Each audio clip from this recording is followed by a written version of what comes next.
네, 오늘 나눌 말씀은 요한복음 1장 43절에서 51절까지 말씀입니다. 요한복음 1장 43절에서 51절까지 말씀. 더 큰 일을 보리라라는 말씀으로 봉독해 올리겠습니다. 제가 봉독합니다. 이튿날 예수께서 갈릴리로 나가려 하시다가 빌립을 만나 이르시되 나를 따르라 하시니 빌립은 안드레와 베드로와 한 동네 벳세다 사람이라. 빌립이 나다나엘을 찾아 이르되 모세가 율법에 기록하였고 여러 선지자가 기록한 그 일을 우리가 만났으니 요셉의 아들 나사렛 예수니라. 나다나엘이 이르되 나사렛에서 무슨 선한 것이 날 수 있느냐? 빌립이 이르되 와서 보라 하니라. 예수께서 나다나엘에게 자기에게 오는 것을 보시고 그를 가리켜 이르시되 보라, 이는 참으로 이스라엘 사람이라. 그 속에 간사한 것이 없도다. 나다나엘이 이르되 어떻게 나를 아시나이까? 예수께서 대답하여 이르시되 빌립이 너를 부르기 전에 네가 무화과 나무 아래에 있을 때에 보았노라. 나다나엘이 대답하여 랍비여, 당신은 하나님의 아들이시요 당신은 이스라엘의 임금이로소이다. 예수께서 대답하여 이르시되 내가 너를 무화과 나무 아래에서 보았다 함으로 믿느냐? 이보다 더 큰 일을 보리라. 또 이르시되 진실로 진실로 너에게 이르노니 하늘이 열리고 하나님의 사자들이 인자 위에 오르락 내리락 하는 것을 보리라 하시니라. 아멘. 네, 오늘은 더 큰 일을 보리라 라는 제목으로 요한복음 1장을 끝내도록 하겠습니다. 11월 1일 요한복음 1장을 끝내도록 하겠습니다. 지금 가을철인데요. 혹시 단풍 구경들 다녀오셨습니까? 몇 주 전에 막 이렇게 전도에서도 나가고 막 그런데 단풍 구경. 저도 이렇게 산을 좋아해서 너무나 산을 좋아합니다. 저는 산에 가면 집에 안 옵니다. 집에 잡니다. 그래서 하룻밤 자고 올 정도로 너무나 산을 좋아하는데 요즘은 2-3년 정도 됐습니다. 산에 뭐 구경도 못 가봅니다. 마음에 여유가 없어가지고 산에 못 가봤는데 우리가 산을 타면 몸에 이렇게 땀을 쫙 흐릅니다. 그리고 여러 가지 지금 미세먼지 때문에 미세먼지도 있고 그래서 산행을 끝나고 나서 집에 오면 우리가 제일 먼저 하는 것이 깨끗한 물로 샤워를 하는 겁니다. 샤워를 탁 깨끗한 물로 하고 그러고 난 다음에 새 옷으로 갈아입습니다. 새 옷으로 갈아입습니다. 그런데 그것이 빨래하기 귀찮아가지고 뭐 땀 냄새 나는 옷을 다시 이렇게 입는 경우는 없을 겁니다. 정말 그렇게 미련하고 바보스러운 짓은 없단 말이죠. 우리의 신앙생활도 똑같습니다. 우리는 예수로 말미암아 이미 씻은 바 받았습니다. 그렇기 때문에 새로운 삶의 옷을 입고 살아가는 것입니다. 그러나 살다 보면 혹 자신도 모르게 옛날의 습관을 쫓아 살아가는 모습을 볼 수 있습니다. 꼭 샤워하고 땀나는 옷을 다시 입는 것처럼 그러한 모습을 간혹 보게 됩니다. 제가 얼마 전에 유튜브를 봤는데 너무나 충격적이고 많은 것을 깨닫게 해주는 영상이었습니다. 잠깐 나누면 그 미국 교회, 큰 교회에 유명한 교회에 목사님이 새로 부임을 하셨습니다. 그래서 많은 성도님들이 주일날 아침에 그 목사님의 설교를 듣고자 모여들었습니다. 그런데 그날따라 아침에 교회 앞에 거린, 즉 그 노숙자가 있었어요. 노숙자는 교회에 오는 성도들에게 눈을 맞추며 반갑게 인사했습니다. 그러나 그 누구도 그 노숙자에게 눈길을 주거나 인사하는 사람 한 사람도 없었습니다. 그리고 그 노숙자가 허기가 져서 구걸을 했는데 누구도 그 사람한테 자비를 베풀지를 않았습니다. 점점 예배 시간이 다가오고 사람들은 교회로 점점 모여서 교회가 성도로 꽉 차게 되었습니다. 그래서 그 노숙자도 하나님 앞에 예배 드리려고 교회로 뚜벅뚜벅 걸어 들어갑니다. 많은 성도들이 굉장히 날카로운 눈빛으로 쏘아봅니다. 아니 무슨 저런 것이 하나님 앞에 예배 드리러 왔단 말이야. 저렇게 냄새나고 누더기 같은 옷을 입고 어떻게 하나님 앞에 예배 드리러 온단 말이야. 이러한 아주 냉소적인 눈빛을 보냈습니다. 그러나 교회를 안내하는 한 분이 그분을 교회 맨 뒷자리에 그 노숙자를 위한 자리를 마련하고 앉혔습니다. 곧 있어 사회 보는 목사님이 앞에 나와서 새로 오는 목사님에 대해서 소개를 합니다. 그 목사님에 대한 양력을 쭉 소개하고 그 목사님의 이름을 부르고 이제 단상으로 초청을 합니다. 모두들 그 목사님이 누군가 기대하는 마음으로 박수를 올립니다. 그리고 과연 그 목사님이 어디 계시는가 두리번 찾습니다. 이렇게 박수 소리가 나고 사람들의 찾는 시선 속에 맨 뒷자리에 앉아있던 그 노숙인이 일어납니다. 그리고 뚜벅뚜벅 단상을 향해서 걸어오기 시작합니다. 박수 소리는 점점 줄어들고 갑자기 분위기가 숙연해지기 시작했습니다.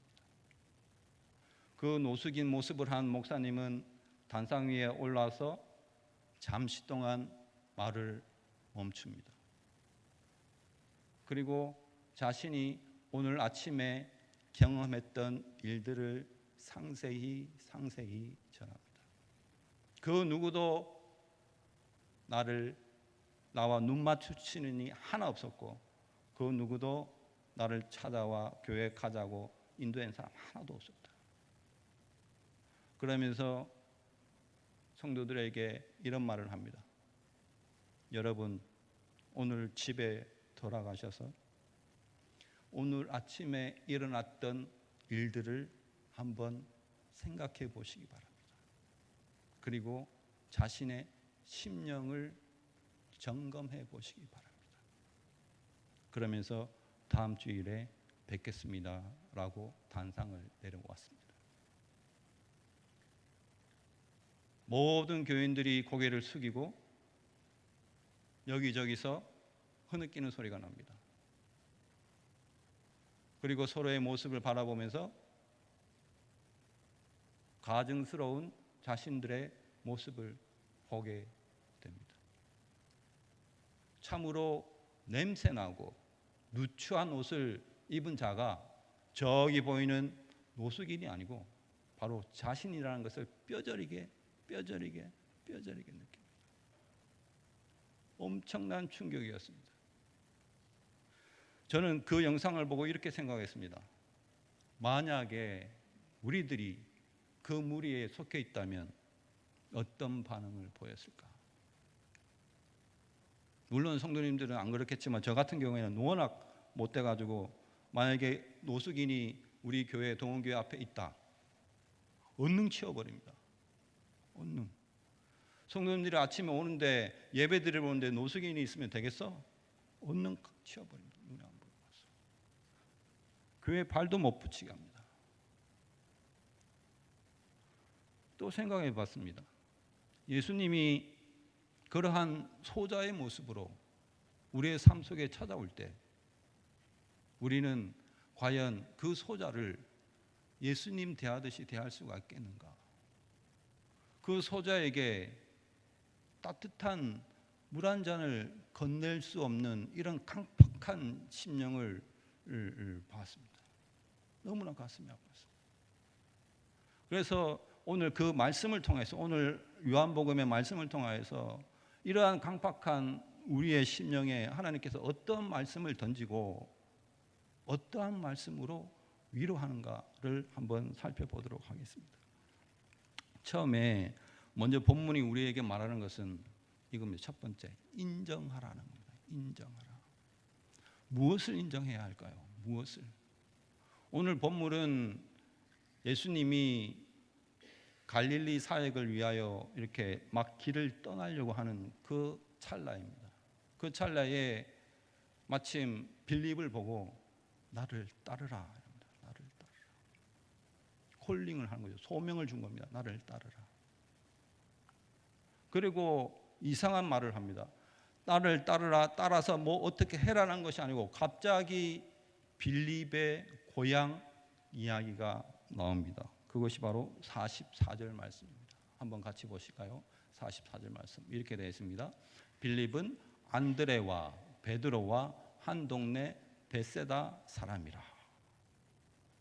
나를 따르라 해놓고 갑자기 빌립의 출신을 성경은 말을 하고 있습니다. 베세다라는 것은 어부의 집 이런 뜻입니다. 어부의 집. 베세다는 갈릴리 이 북서쪽에 위치한 조그마한 어촌 마을입니다. 모든 사람들이 고기를 잡아서 생계를 꾸려가는 자그마한 마을입니다. 그게 베세다예요. 베세다. 그런데 공간복음에 보면 베세다 사람이라 안 하고 가버나움 사람이다 이렇게 말합니다. 가버나움. 가버나움하고 베세다는 다른 지역입니다. 베세다는 갈릴리 호수의 북동편에 있다면 가버나움은 북서쪽에 있습니다. 약 한 4km 정도 떨어져 있습니다. 4km 정도. 그럼 어떤 말이냐? 이게 무슨 말이냐? 무슨 말이냐 하면 이들은 베세다에서 태어났습니다. 베세다 출신입니다. 말 그대로. 그러나 삶은 생활은 가버나움에서 하고 있었습니다. 가버나움. 우리 예수님이 베들레헴에서 태어나고 나사렛에서 삶을 살았듯이 그러한 뜻으로 이렇게 말을 하고 있습니다. 어찌 됐건 베세다 그다음에 가버나움 이러한 마을은 지금으로 치면 아주 초라한 마을입니다. 있는 것조차도 모르고 아주 업신여기는 마을이에요. 이런 마을에 있는 생선 비린내 나고 투박한 삶을 산 그 자들을 지금 제자로 부르는 겁니다. 제자로. 아니 예루살렘에 그렇게 똑똑한 랍비들도 있고 그렇게 성경에 이렇게 준비를 된 얼마나 많은 사람들이 있습니까? 그런 사람들을 다 놔두고 왜 하필 그러한 생선 비린내 나는 사람을 예수님은 나를 따르라 라고 했을까요? 이것은 우리에게 적용되는 말입니다. 예수를 따르는 자, 예수로부터 소명을 받은 자. 저는 전도사로서 소명을 받았고 여러분도 여러분 나름대로의 소명을 받았습니다. 소명을 받은 자는 그 출발이 뭐냐 하면 자신의 무능함부터 출발합니다. 내가 아무것도 할 수가 없다. 내가 주님 없으면 아무것도 아니다. 자신의 결핍으로부터 출발하는 겁니다. 아무것도 아니다. 그래야 하나님의 소명을 감당할 수가 있습니다. 감당할 수가 있습니다. 하나님을 의지할 수가 있는 겁니다. 아무것도 아니기 때문에. 하나님 없이는 한 발짝도 갈 수 없는 그러한 인간들이 하나님의 소명을 감당하고 하나님의 제자들이다. 우리는 이것을 놓쳐버리면 어떠한 일이 발생하느냐? 우리가 하나님 없이도 예수의 도움 없이도 우리의 열심으로 모든 것을 이룰 수 있다고 그러면 열심히 산행을 하고 땀 냄새 나는 옷을 다시 입는 것과 똑같은 일.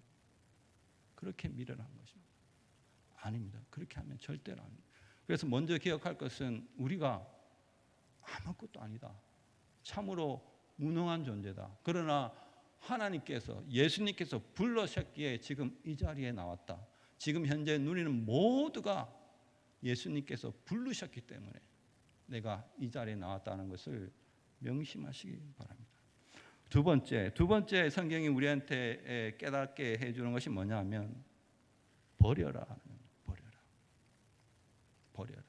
뭘 버릴까요? 그 힌트는 45절에 나와 있습니다. 45절 보시면 같이 읽겠습니다. 시작. 빌립이 나다나엘을 찾아 이르되 모세가 율법에 기록하였고 여러 선지자가 기록한 그 일을 우리가 만났으니 요셉의 사람 나사렛 예수니라. 나사렛 예수니라. 빌립은 예수님께서 따르라 라는 그 말에 따라가서 엄청난 것을 아마 목도했을 겁니다. 그래서 그가 바로 성경이 말하는 메시아다.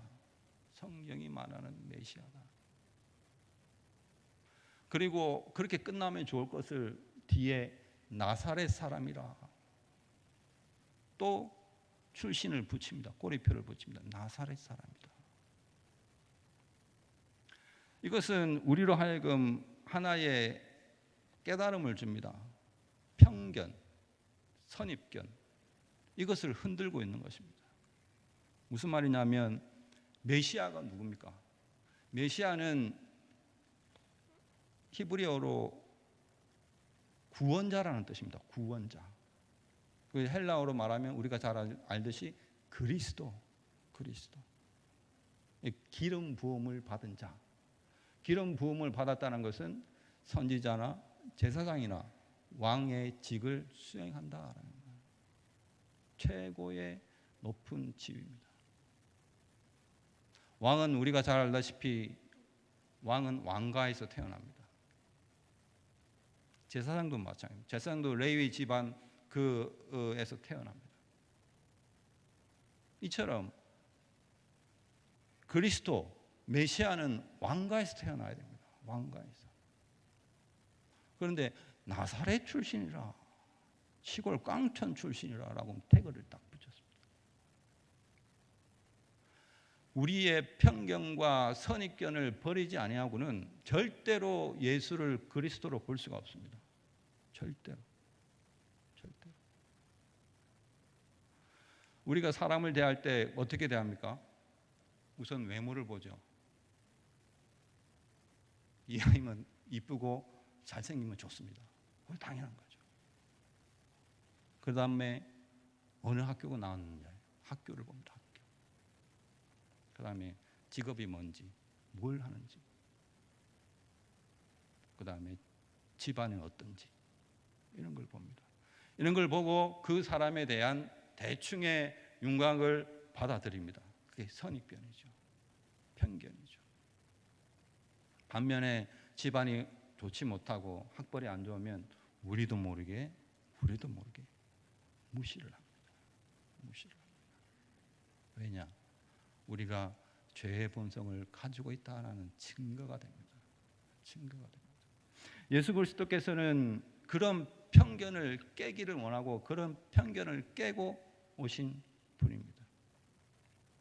그래서 우리 마음속에 아무리 그러한 편견을 깨고 버리려고 해도 안 됩니다. 우리한테는 그럴 능력이 없습니다. 앞에서 봤듯이 우리는 무능합니다. 무능해. 그럼 어떻게 하면 이 편견을 버릴 수가 있는가? 우리는 할 수 없어요. 외부에서 들어와야 돼요. 예수 그리스도께서 우리의 마음에 좌정을 하시고 우리를 통치하셔야 그것이 가능한 일이 되는 겁니다. 가능한 일. 예수께서는 그 일을 위하여 우리한테 오신 겁니다. 자, 세 번째 뭐냐면 우리에게 또 말을 전합니다. 묵상하라. 묵상하라. 무엇을 우리가 묵상해야 될까요? 그 빌립으로부터 메시아가 나사렛 출신이다라는 소리를 듣고 그 빌립의 친구 나다나엘의 반응은 어떤 반응이냐? 나사렛에서 무슨 선한 것이 나오겠는가? 나사렛에서. 이것은 편견과 선입견에 사로잡혀서 하는 말이 아닙니다. 왜냐하면 성경에 근거하여 메시아는 나사렛에서 날 수가 없습니다. 메시아는 베들레헴에서 난다고 성경에 분명히 기록이 되어 있고 그 당시 성경을 조금이라도 아는 유대인들은 메시아는 베들레헴에서 난다고 알고 있습니다. 이러한 성경에 근거한 합리적 의심, 이것이 우리에게는 너무나도 소중하고 필요합니다. 그러면 왜 우리는 이러한 합리적 의심을 하지 않을까요? 한 가지입니다. 모든 상황에서 선택을 하거나 판단을 할 때 하나님의 말씀이 기준이 돼서 하는 것이 아니라 자기가 기준입니다. 자기 중심. 내한테 이익이냐 아니냐. 하나님이 말씀이 뭐라고 하든 믿는 것은 내가 알아서 믿을 테니까 이것이 내한테 이득이냐 아니냐.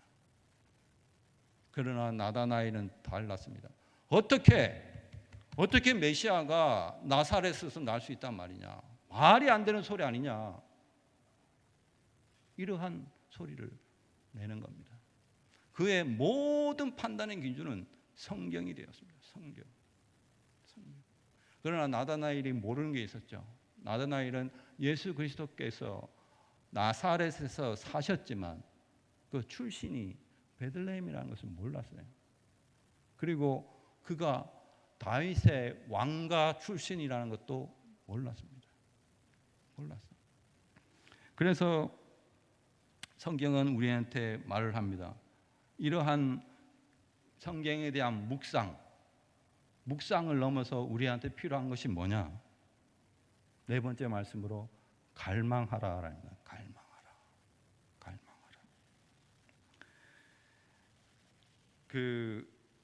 오늘 본문에서 나다나엘이 나사렛 출신 메시아임에도 불구하고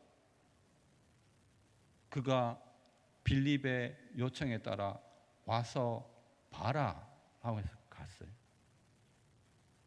왜 갔느냐? 성경에 위배되면 안 가야지. 왜 갔느냐?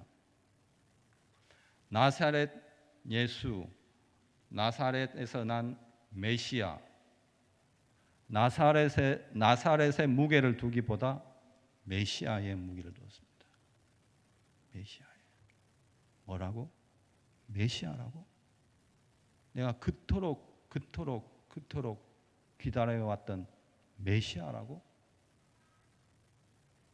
그거에 이끌려서 간 겁니다. 그래서 예수님께서 저 멀리 오는 나다나엘을 보고 이렇게 말합니다. 저는 참으로 이스라엘 사람이다. 참으로 이스라엘 사람이다. 속에 간사한 것이 하나 없다. 어떻게 예수님은 나다나엘을 그렇게 평가하실까요? 예수님은 나다나엘이 빌립의 말을 듣기 전에 성경에 의하면 무화과 나무 아래에 있던 것을 내가 보았다. 무화과 나무 아래에 있어. 무화과 나무 아래에 있다는 것은 무화과 나무 아래에서 쉬어 있는 것이 아닙니다. 무화과 나무는 그때 당시에 어떤 장소냐면 랍비들이 성경을 가르치고 묵상하는 그러한 장소였습니다. 나다나엘이 거기에 있었다는 것은 나다나엘 역시 성경을 묵상하고 있었다. 참으로 메시아가 올 것인지 묵상하고 있었다. 그래서 예수님께서는 그를 보고 참 이스라엘이다. 이것은 육적 이스라엘을 말하는 것이 아니고 믿음으로 난 이스라엘을 말합니다. 믿음으로. 그 안에서 예수 그리스도의 갈망을 넘어 예수 그리스도를 믿고자 하는 믿음을 받다. 너는 참으로 이스라엘이다. 그러면 나다나엘만 그런가? 우리는 뭔가? 우리도 예수님에 대한 갈망이 있습니다. 갈망이 있어요. 그래서 예수님은 우리를 보고 새 이스라엘이다. 새 이스라엘. 예수의 피로 거듭난 새 이스라엘이다. 이렇게 부릅니다. 그래서 우리가 매 예배 때마다 드리는 예배와 기도와 찬송을 하나님께서는 너무나 즐겨 받으십니다. 그래서 우리는 이 땅에 살면서 새로운 하나님의 백성으로서 평생에 주를 향한 갈망이 우리의 마음속에 넘쳐나야 될 줄로 믿습니다. 이런 자에게 하나님께서 마지막으로 약속을 하십니다. 어떤 약속을 하느냐? 바라보라라는 약속을 합니다. 더 큰 일을 보리라. 더 큰 일. 어떤 일이냐? 오늘 마지막 절 보시면 51절 말씀입니다. 제가 읽어드릴게요. 또 이르시되 진실로 진실로 너희에게 이르노니 하늘이 열리고 하나님의 사자들이 인자 위에 오르락 내리락 하는 것을 보리라 하시니라. 여러분, 우리가 예수님을 만났어요. 예수님을 만났어요. 그것보다 더 큰 일은 없습니다. 그런데 예수님께서는 그것보다 더 큰 일을 보리라. 더 큰 일이 무엇일까요? 예수님께서 이미 우리 삶 속에 들어와서 일하고 계시는 것을 똑똑히 보게 될 것이다. 똑똑히 보게 될 것이다. 왜 예수님께서는 우리 삶 속에 들어와 계시는 건가요? 그가 이미 십자가로 이룬 구원이 오늘의 우리의 현실의 삶 속에서 어떻게 구현되는지 내가 보여주겠다. 죽고 천국 가는 것이 아니라 이미 구원받은 자로서 이 현실을 살 때 그것이 구원받은 자의 현실의 삶이 어떠한 삶이 되어야 되는 건지 내가 똑똑히 보여주겠다. 똑똑히 보여주겠다. 하나님의 사자들이 오르락 내리락 합니다. 인자를 통하여 오르락 내리락 합니다. 이것이 뭡니까? 예수 그리스도가 우리의 유일한 중보자가 됩니다. 유일한 중보자가 됩니다. 우리가 살아가면서 모든 간구와 모든 갈망이 하나님 앞에 들여 올려지는 것은 예수 그리스도로 인함입니다. 모든 기도가 우리에게 응답되는 것은 예수 그리스도를 통하여 응답이 되는 것입니다. 만약에 예수 그리스도가 지금 우리의 중보자로 계시지 않는다, 그러면 우리는 기도할 필요가 없습니다. 왜? 기도가 하늘에 올라갈 수가 없어요. 마치 우상에게 드리는 기도처럼 이 땅에 허공을 맴돌 뿐입니다. 이처럼 예수 그리스도가 우리의 중보자 된다는 것이 우리에게 가장 큰 위로요 기쁨이 되는 겁니다. 그것이 믿음입니다. 믿은 것은 자기의 믿음을 믿는 것이 아니고 우리의 기도가 하나님께 반드시 올라갈 것이다 라는 것을 믿는 것이 믿음입니다. 믿음. 하나님께서 일하고 계십니다. 주께서 일하고 계십니다. 우리가 이해할 수 없는 상황과 여건 속에서도, 그런 고난 속에서도 분명한 것은 예수님이 일하고 계신다는 것. 일하고 계신다. 그러니까 우리는 하나님의 자녀로서 신앙의 싸움을 싸워야 됩니다. 견뎌야 됩니다. 신자로서의 명예를 지켜야 됩니다.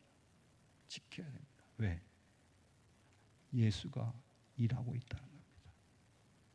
예수가 일하고 있다는 겁니다. 오늘 이 말씀으로 우리 모두가 다 우리의 삶 속에 예수를 의지하는 우리 모두가 되기를 간절히 소망합니다. 기도하시겠습니다. 기도할 것은 네 가지입니다. 네 가지.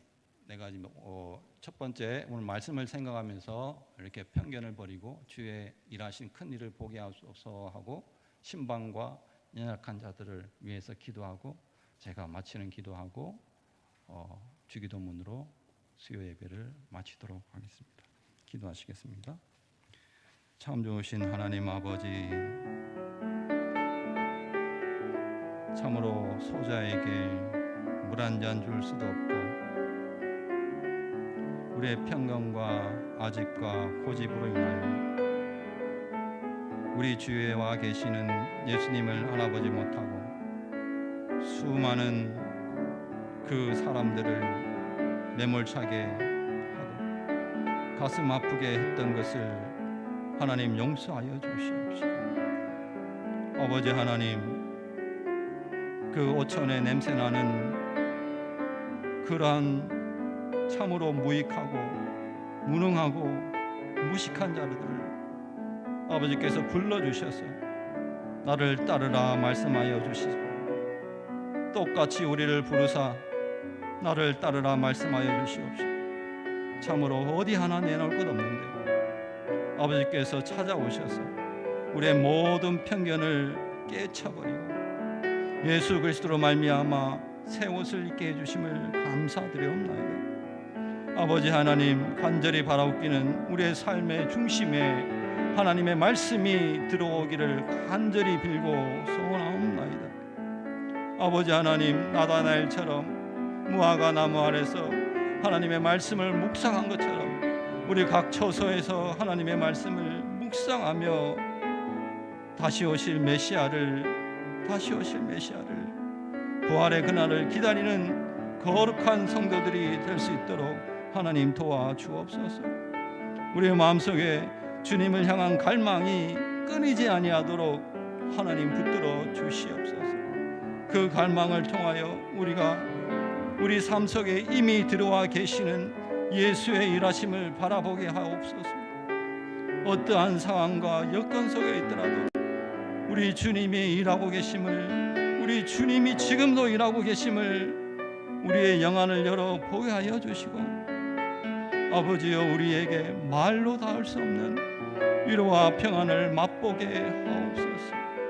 위로와 평안을 맛보게 하옵소서.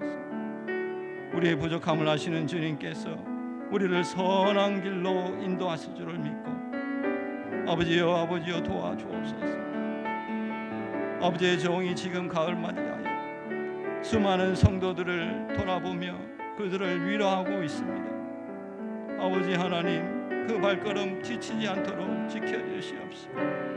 영육간의 강건함으로 아버지여 돌아가는 그 발걸음마다 하나님 동행하여 주시옵시고, 입술에 위로의 말과 격려의 말과 공고의 말을 허락하여 주셔서 저들의 삶이 하나님의 말씀으로 풍성하게 될 수 있도록 아버지 하나님 목자의 입술을 주장하여 주시옵소서. 오 하나님, 지금 이 시간에도 병상에서 신음하는 소리가 들린 지 오래가 됩니다. 아버지의 능력으로, 아버지의 위로하심으로 저들이 깨끗이 치유함받고 새 사람으로 새 능력으로 아버지의 삶을 살아가길 원하오니 하나님 아버지 도와주시옵소서. 우리의 무능함을 아시는 하나님, 우리가 하나님을 바라보고 하나님을 의지할 때에 우리가 우리에게 허락한 소명을 감당하실 줄 믿사오니, 아버지여, 아프고 병들을지라도 더욱더 주님을 갈망하고 바라봄으로 말미암아 말로 닿을 수 없는 위로와 평강이 그들에게 임하게 도와주옵소서. 아버지 하나님, 우리 모든 동원의 성도들을 불쌍히 여기시고 또 남은 3일을 살아갈 때에 하나님의 말씀 가운데 풍성한 삶을 살아갈 수 있도록 역사하여 주옵소서. 감사하며 우리 주 예수님의 이름으로 간절히 기도드려옵나이다. 아멘. 아버지 하나님, 은혜를 감사합니다. 참으로 무익하고 무능한 우리를 하나님의 자녀로 불러주시고, 참으로 알 수 없는 인생 가운데 우리를 홀로 버려두지 아니하시고, 주께서 우리의 중보자 되시고 기도하라, 갈구하라, 내가 나의 피를 담보로 하여 하나님께 요구하겠노라 말씀하시는 우리 주님, 아버지 하나님, 우리의 모든 간구가 하나님 앞에 연락되기를 간절히 빌고 원하옵나이다. 아버지 하나님, 우리가 더욱더 하나님 앞에 신실한 사람으로 살아가길 원하오니 아버지여, 우리의 삶을 붙들어 주시고 모든 상황과 여건 가운데 하나님께서 일하고 계심을 바라보게 하옵소서. 감사하며 예수님의 이름으로 기도드려옵나이다. 아멘.